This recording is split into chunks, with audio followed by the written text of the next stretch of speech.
মোনামা মোনামার মোনামার কেমন কেমন করে ও বধুরে, মোনামার কেমন কেমন করে ও বধুরে, মোনামার কেমন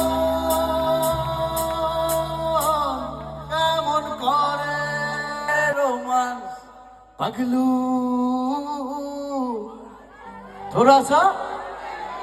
আমি রোম্যান্স টোম্যান্স করতে পারি না ভাই, দু একবার চেষ্টা করেছিলাম, কুকুর এসে কামড়ে দিয়েছিল। দেখেছো আমাকে কুকুরে কামড়েছে, তোমরা হাসছো? হ্যাঁ, আরে ধর তোর বাচ্চাদা, কুকুরে কামড়েছে, তুই বাচ্চাদা করতেছিস। আর কুকুর তো জানে না কোথায় কামড়াতে হয় কোথায় কামড়াতে হয় না, সেইখানে ভুলভাল জায়গায় কামড়ে দিয়ে ও মানে সেই ভবিষ্যৎ নিয়ে টানাটানি। তারপর থেকে আর রোম্যান্স টোম্যান্স করি না। পাগলুর পাঁচালি বলবো, শুনবে? হবে হবে, আচ্ছা তাহলে হোক।